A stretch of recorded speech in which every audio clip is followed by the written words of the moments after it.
Thanks.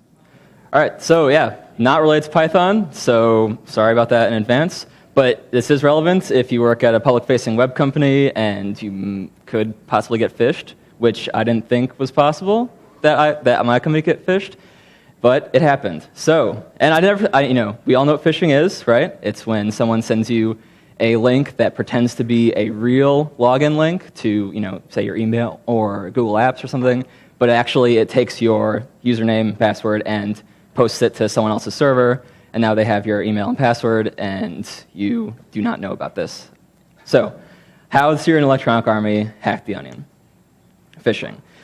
Here is the first kind of email they sent us. Now, these were sent from outside addresses, so people mostly ignored these because no one knows who Elizabeth Mufisi is, and no one cares what she has to say, or presumably she has to say.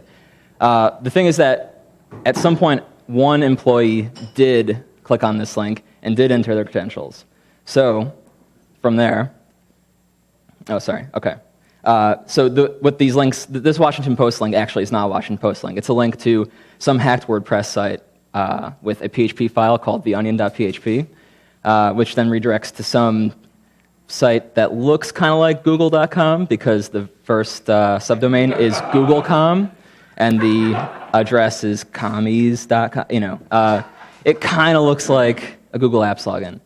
Anyway, once they had access to a member of the Onion's email, they started sending these same exact phishing emails, but from that email address. So suddenly they've moved up the chain of trust. Now it's coming from theonion.com email address. This did get 2 people, one of whom had access to all of our social media accounts. This was their goal all along. This is the same exact formula they've used against Guardian, AP, E, Entertainment, all these things. They just phish until they get the social media guy, who apparently is always vulnerable to phishing, and and then they own the Twitter and Facebook accounts. So from here, once you know someone in your network, Google Apps domain is phished, it seems like a pretty easy solution. Just change his password, change anyone's password who had gotten phished, tell everyone else, change your password. The problem is that there was one more compromised account on our domain that we did not know about. So when the IT manager sent out this email, which says, please change your passwords, the attacker sent an almost identical email, except he replaced the link to change your password with a link to the phishing site. And this got 2 more people, one of whom was a Google Apps super admin. So, if we saw this coming, it would have been pretty easy to not have any of this happen, but we didn't. So the whole point here is that if you work at a company where you might be a target of this attack, just watch out. He's using the same formula every single time.